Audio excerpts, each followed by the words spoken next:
right, welcome back to Vegas Unwrapped. Aaron Phillips, Ricky Cash, alongside the incomparable, tremendously talented Don Hill and the tremendously talented and vocal Jeanne Brei from Speakeasy Swingers. Speakeasy Swingers. Oh my goodness! And I want to get to how you guys hooked up. Now, you guys have been I almost said playing together, but that would sound wrong. Performing together and being buddies. How long now? Well, I moved to Vegas in 1995 from New York City. Wow! And when? What month? In April. Well, actually, I landed here, yeah, April 25th or so. That's only about 4 months after we came from South Jersey via Brooklyn. But, well, I was in Manhattan. But, no, we don't hold that against. Oh, that's very kind of you. But I landed here, and actually, my very first job was opening for the Treniers at the Moulin Rouge benefit. Wow. And that came about because I had met a producer who said, oh, you have to hear the Treniers. They're playing at the Riviera. Right. I'm going to take you over there. And I sat there and I went, what an amazing act. Yeah. They're fabulous. He goes, you want to sing with them? And I said, oh, I would never ask to sit in with a Vegas actor or something like that. He goes, I already told him you're doing the next song. And I went, you told, and I'm like, you mean you asked him? He said, no, I told him you're going up there. And I went, okay. And I got up there and Don said, what would you like to do? And he's like, go tell Jack Holland. And I was like, oh, okay. And next thing I know, every time they were anywhere, I was there. And every time I was there, they asked me up to sing.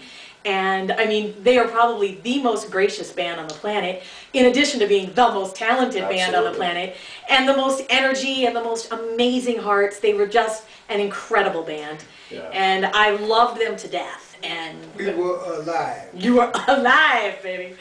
It's true. The Treniers dominated variety TV during the 1960s. Absolutely. I mean, they dominated. They were on every show.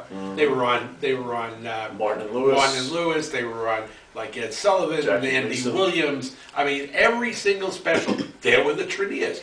They were. I love to when I talk about them now. Now that I now know Don, I tell them that they were Motown before Motown came around. Absolutely. You know, and if Motown needed a model, a role model for all their future acts, you know, the Miracles, the Temptations, the Supremes, all of them. After that? It was all after the Treniers. It was tremendous. Motown copied us. Exactly. They did.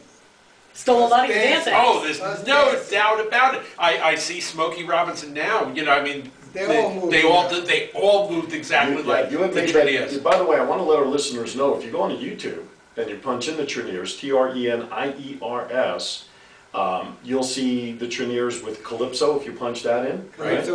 And what's the other one with the Calypso? You guys are in the white jackets, but there was the other one that. There's one from Don't Knock the Rock. There might be some from The Girls Gotta Have It. Don't Knock the Rock. That was the kind of like the Rock Hudson thing, or.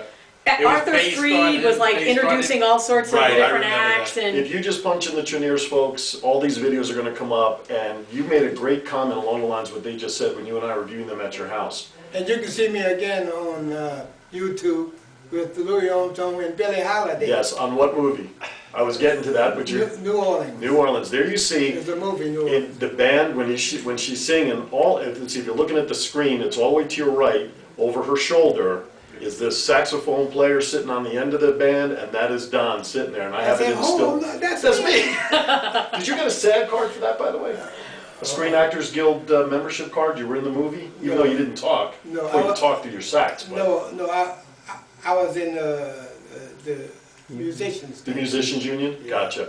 But you go out to YouTube, folks. Just punch in the name, and all these videos will come up. And the comment you had made at your house when we came up to meet you the second time was that you guys were really the first ones that created the choreography with your music. Which was the dancing as Absolutely. well as the singing. And that was what really added to the variety of what you guys did. Like if you did do, your feet would do. So your foot would do the same thing. Right. And I'm still holding my mouth, blowing. Right. So I had to blow and dance. Yeah, that's like walking and chewing gum. No, I think it's harder than walking and chewing gum. I think so. To play sax and dance at the same time. And you know, he won't dance in my band. I guess it's something to do with being 89, but he likes to sit on the stool. You know, well, you work hard long enough, I guess you could keep that. I had an interview that Jeannie set up for me, and we were talking about me dancing with the band. He said, dance now. I said, shoot, I just played all night. I can't dance now. See, what Don isn't telling you folks is that the reason why he doesn't dance is he plays 36 holes of golf each And that's week. true, yes, his legs are a little tired Are under you kidding it. me? And he normally shoots, what is it, you normally get your age, right, or under? Yeah, what's your handicap? When my age was 88, I would shoot 87, so I broke par. So, He certainly did. so you're gaining a stroke every time day goes by, right? But when I was 86 years old, I Right. shot 75, 76, and 77. Wow. Nobody could believe that. I didn't believe it myself. Do you still have the scorecards? Oh, yeah. I think they're framed. Now, here's what's interesting. He also plays golf with the guy you and I know, And who might that be? Mr. Di Donato. Oh, that's right. Mr. Andrew Di Donato, who he Right, affectionately yes. calls Sonny. Yes. So again, another small world 6 degrees of separation thing There going you there. go. I'm telling you. Well, Holy I'm shamoles. telling you, we've had quite a year. We certainly have. All right, so the first of first, and we have, I mean, I'm doing homework on your books. I'm taking notes that, I mean, I've got questions upon questions. You're going to learn so much about your life when we do the show. You're going to say, was that really me? I think that now. Yeah, you know, it's funny because, you know, you talked about the energy of the show. You mentioned it a few minutes ago. And reading, I'm going through the yearbooks with all the clippings and stuff in them. And Keep in mind, the yearbooks go back to the beginning. the beginning, which was in the Mid-40s. mid-40s. Yeah. That's where I'm still at See, because he's older than me. I gave him those books. I got 1975 current. and you know we did it the right way Right. because I know so. can relate to it. Oh, I sure Right. can, and I sit there and I go, "Are you kidding me? This really happened?" It's Well, great stuff. You think about it, they actually invented rock and roll. Absolutely. I mean, Cliff and Claude came from Jimmy Lunsford's band. I Right. mean, those are the bands that were really starting. Absolutely. And then when they teamed up with this man to write the Treniers music, Yes. and Let me that's say this about the rock and roll thing. In Chicago at the Blue Note, we were working with Raymond Scott, you know, the guy who was the hit parade. Mm-hmm. So he had to bring us on before him and said, I don't know how I can say your name, so I say the Rock and Rollin' Treniers. There you go. So that's how we got Wow. And you know, as I was reading what you just said about really inventing rock and roll, there's Elvis's name comes up, right. the Beatles, Jimi Hendrix, but never have you ever heard of the Treniers name part of creating rock and roll. And that was a very common theme in all the press clippings that I was reading about the inventors of rock and roll really started with this group. There's no And doubt we about wrote a song called The Rock and Roll President. Honest. It rocks, it rolls, it swings, and, Yeah, and I mean, I've got the names of the songs on the CD you put together. There's Rockin's on Saturday. Let's see, what else? I mean, there's plenty all, of songs. and but- they talk about it all the time. All of their Absolutely. lyrics go there, and so does the music. It's got like a Absolutely. driving, you know, Rock walking and roll bass. call, It's roll rock and call. jazz is what it is. It really Cash, I saw you Well, kind of plotzing over there. it's kind of like, well, it's really rock and blues Yeah. because it comes from that whole southern, you know, Baptist blues type of singing, and it was great. I mean, I listened to that stuff and I'm thinking to myself, wow, that was like when I was a kid. We loved that stuff. It's amazing that, you know, we are airing on RadioZone1.com, which is pretty much a hard rock station. And what we have found is that with Tony's show and music, one of the most requested pieces of music that they get is Tony's version of Summer Wind. Wow. Okay? And so, you know, going back to the historical perspective of music is more than just what these guys are creating today. And that's why Cash and I feel so lucky to be talking about the history of that kind of industry with Tony, and now being able to go even a little further back from a very different perspective. Because Tony talked to us about the days that Sammy Davis had to go to another hotel and you guys had to go to another hotel. You know, it's interesting to talk about it from the outside, but part of what we're going to delve into in your show is really being on the inside of all of that, and really what it was like to be a forgotten pioneer at a time when everybody loved you but didn't want to see you. You know what I'm saying? Or didn't want to hang with Or you. didn't want to hang with you outside of just seeing you perform on a stage. But you know what's funny is I think people did, because that's why the Moulin Rouge was so successful. Absolutely. It was the first integrated casino, Right. and everybody went there, and it pissed all the casino owners That's off. right. I mean, That's the only reason it closed is because the mobsters were angry that their Right. They clientele were left busy, at 2 o'clock in the morning to go and hang out with all these guys. You know, we've heard the story with Jerry Lewis standing up for you guys, and actually even Tony shared that story with Frank Sinatra and Sammy Davis. Yeah. You know, You know what? You know, Don, you said to chill up my spine. You said the words "your hit parade." Now I haven't heard those words "your hit parade" for 50 years.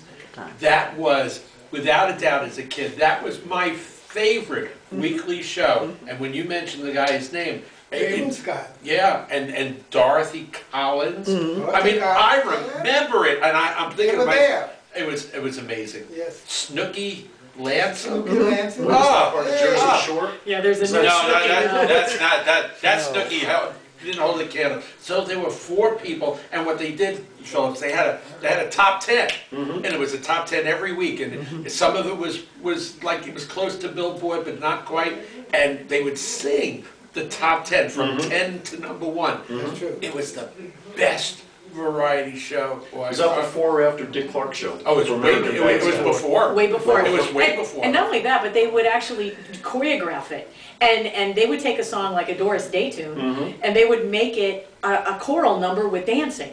I mean, something we would never do nowadays. You know, it's like the song is owned by this person, no one else can do it kind of The thing. royalties and stuff. But now, in those days, they would change it completely to match, I mean, you know, their own singers stuff. like Pat Boone and Perry Como was the songs that they sang were on your hit parade, and it was great. And sometimes, I mean, if they stayed number 1 for more than 2 to 3 weeks, that was considered the major song in the country.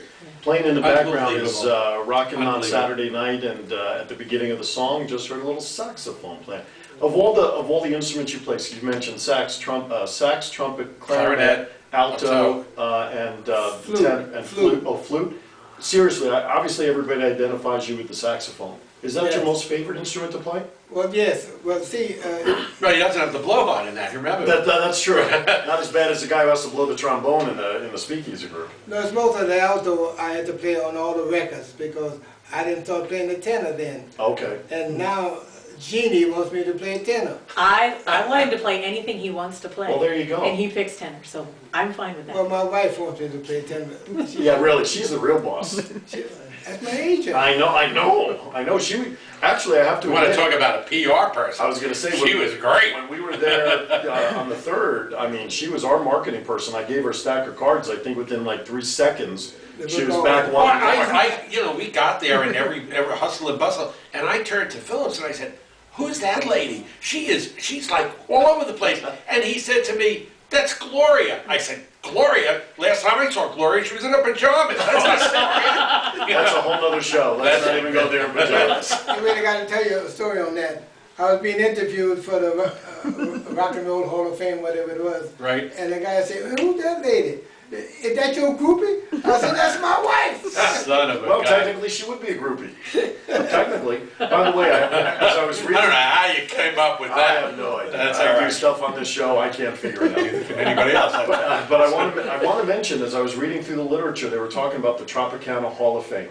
Yes. And as I was talking about, They were inducted. I was. Let me think about it. I'm going to say it was 1989. No, it was in the 90s. No, wait, I wait. believe in 99 or 98. For 98, I had the numbers backwards because a couple of years, right, the year before that, they had you guys listed in the top 10 of all time.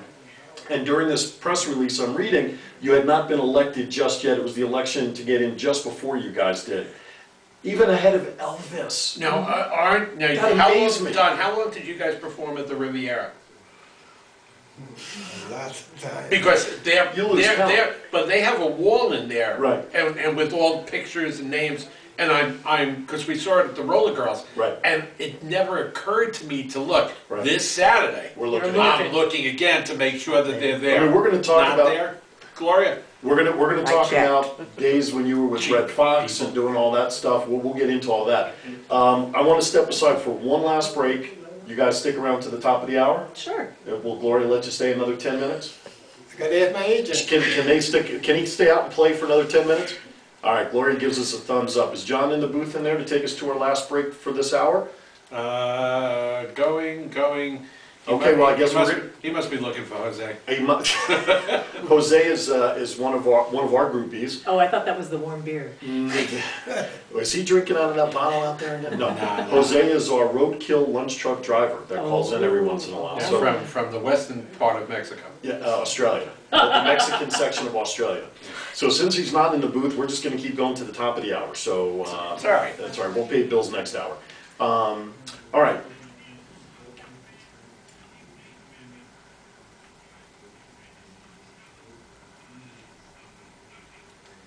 Do you know Don Hill?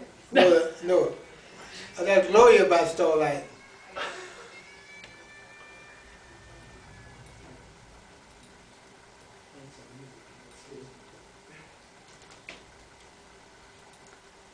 All right, we're back. Well, we haven't left yet. That's all right. I'm just letting Don play. All right, John, you ready to take us to our last break, or you want us to go to the top? Nah. Wants to take a break? All right, we're going to go to the top. You we're just going gave to us the a top. signal to go to the top. All right. Let's talk about what you're currently doing. Obviously the Treniers and all of that history we're going to get into. But hold on a second. Don, you're playing too loud. Let me just turn the volume down there. And you want to stand out in the Sounds crowd, fabulous. don't you? Now, let's talk about what you guys are doing now. The first Thursday of every month. Well, and it looks like this coming month, we may be every single Thursday. Oh. So we may Are end you up putting kidding? him back to Really? work a little harder. Wow. Yeah, You got the ginseng ready for him? I want to raise and pay. yeah, the Italian American Club. $17.50. An hour? Oh, no, the Italian American Club is asking if it could be our band every week. So we're going to check with the guys and see if everybody's available and Just make possibly sure do it that every the week. cook is ready for you guys. I know. I think that was their surprise, and they were thrilled. So we may be back. It's a nice every problem week. to have. Exactly. Nice problem to have. So talk about the Speakeasy Swingers. Talk about what you guys do. How did it come about? I mean, Well, where how did it come from? about? Well, Yeah. after Claude died, which was I think 2002, Three. and 2003, and Don was available, I said, would you like to play for me? And I was doing shows at the time at the Sun Cities, and just little shows. And he's like, let's put together a band. And I said, all right, let's do it. And I did a show downtown at Fitzgerald's called Jazzin' with Jeannie. And I put these guys to work. And you have a website. I do. Which is? Well, you could do jazzinwithjeannie.com, JAZZINWITHJEANNE, with no I. I got stuck at the double Z. That's a saloon downtown. Oh, that's the double. You can down. also go to the speakeasyswingers.com. Now you So know. if you can't find it, Tell them about the mayor is going to open the speakeasy. oh, that's right. Well, it was really fun because we just did a show for Zappos, and they were doing a holiday speakeasy party, and they found us by Googling speakeasy. Wow. And they said, oh, that'll be a perfect band to have, the Speakeasy Swingers. Sure. So now, Oscar Goodman, our lovely mayor, Yes. is contemplating having a speakeasy as one of his post-retirement careers. What And a so surprise. I get a phone call from Don saying, I hope he Googles us and asks us to be the house band. Is he going to call it the Apple Martini? I think he should reopen the Ice House and have martinis with the mayor every day. By the way, I have somebody for you to call. That's Well, connected with the mayor's We're office. going to call because he's going to need to publicize it. And then maybe we need a remote home. Exactly. So Nothing like Vegas Unwrapped Productions to get its slimy little fingers into every podcast. No, that's what we do. We unwrap Las Vegas. That's One show at a time. That's right. All right. So that sounds cool. Yeah. So now we're talking about expanding. So what can somebody expect when they come down? It's Thursday nights, at least right now. Right now, Thursday First nights, it goes Thursdays. from 7 to 10. You Right. can come early around 6 o'clock for dinner. Okay. It's the Swanky Supper Club Soiree. So on Throwback Thursdays, Supper Club Soiree. And I love watching the old movies where the band plays. It's not just a trio. It's Right. not, I mean, there's So you have 6, six 7. pieces. I have 7 pieces Why don't you let altogether. our audience know who the other players are in the band? Oh, I have such a fabulous band. Charlie Schaefer's on piano. He did 40 years of the Desert Inn, played behind every major star. Charlie Schaefer looks like Well, he looks like he's a combination. He looks a little like Leslie Nielsen, I right? mentioned that. And somebody else who, of course, it's been a week and a half, so I already forgot. But Well, you can check him out at charlieschaefer.com. It'll come back to me. Yes. He's just wonderful. I have Dick Jones on bass, who used to be with the Air Force Band, the blue guy, whatever. I have Jimmy Racy on drums. He's whacked out there. Well, you know, I have him on comedy and drums in that order because he was with the Dubkoffs for I don't know how many years. Oh, that's appropriate. And you know, he is just the funniest. Is he originally a New Yorker? Is he back east? I don't think he's from New York. I think he is from back east, though. Because I think it might he's got be- that New York mentality. It might be like Pennsylvania or something like that. Okay, We'll have to check with him. Mixing up Pennsylvania, New York City. We'll forgive him. for We'll that. have to check on that one. All right. And then I have Bobby Scan on trombone, Yep. and I have the He's a incredible music Michael teacher. Ray He's a Tyler. music teacher. Oh, Bob that's Scan. right, music teacher. And then I have the incredible Michael Ray Tyler on trumpet. And he graduated from UNLV. Michael Ray Tyler? Yes, Really? yes. Okay. Well, you know, Wayne Newton brought him to town to play in his band. That's how Okay. Michael Ray Tyler landed in Vegas. Wow. And so I have the most amazing guys. And it's just been a thrill and a half to work with them because I can literally call just about any song. Michael and I are the babies. We're the only ones under 50. But everybody else, you know, they have so much fun. They're such great players. Cover charge? There is it's a $10 cover charge, but you get a free drink. Right. It can be wine, beer, mixed Whatever. drink, whatever you, soda, coffee, we're easy. Whatever you want to drink, you get a free one. And you can choose to order dinner. Everyone always tells me how wonderful all the Italian food is because the Italian American Club, they know how to do Italian. They better. They better.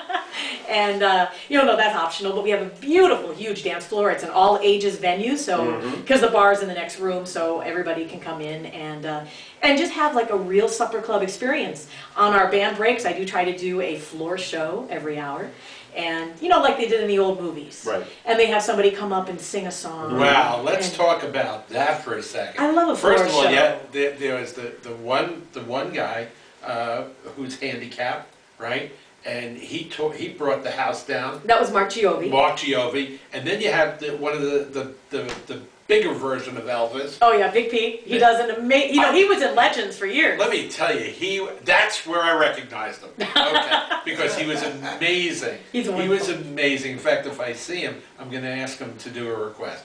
Which is? Oh, It was funny. My mom asked him the same thing as he was leaving. She's like, I have a request for next time. This is what I want you to sing. I'll let you know the next We have time. about 2 minutes. We have to get ready to wrap up because Bill Miller and our roller derby folks are here in the house getting ready to go. Roller derby. But you know what? We actually ended up with a great time, and you actually gave us an opportunity to stand up and announce to the crowd, which completely caught him off guard. Because if I tell him things ahead of time, he wets his pants. Oh dear. So you called us up Well, there. that depends. Oh! Wait, did they pay for that plug? I'll tell you. You know what? I'll You tell keep that up, there's going to be a bounty on your head. Oh, you guys are bad. SpongeBob. You're supposed to say SquarePants. All right, never mind. Let's move along. No, you still have a granddaughter that watches that crap. My girls have grown up and ready for college. I forgot what that's all Right, about. they're watching New Jersey Housewives or Jersey Shore or something like No, that. actually, they're watching Glee. Oh, Good okay. show. I mean, I haven't seen it. Yeah. John's in the sticker. Oh, he's banging his head on the Yeah, wall. we know. All right. This is, I think, a great way to kick off introducing Mr. Hill to our group of listeners so that we Right. can get our show on the air. But we're going to delve into some good stuff, man. Next No, time, give me more talking. Here's the guy that said to us, don't ask too many Done. questions, No. you know? No, You guys, want to hear about the Quincy Jones story? You want to hear about the Louis Armstrong I want to hear touring about stories? Louis Armstrong and Touring Billie stories. We've got to save stuff for the show. Oh, all This right. is what's called a tease. Oh, all right. We're putting a little flavor out there. See, look, He has amazing stories. The audience is excited. They're applauding. Listen, they're applauding you right now, Don. They can't wait for you. And to Don, come. believe me when I tell you, we do have listeners from all over the world. Yes. we do. Okay, next time I come, give me a glass of wine here, and I'll talk the Can whole we- show. can Now we you- drink? I think that's a great Can we possibility. drink on the air, John? Why not? That's Belly up for officially, the bar boys. that's officially approved by John, the Hey, listen, station owner. if we I'll can talk sing the whole it, show. I'm sorry.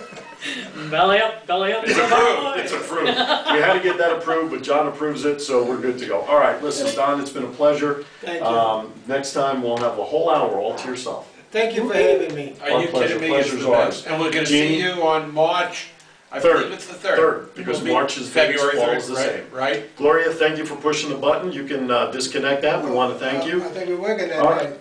Right.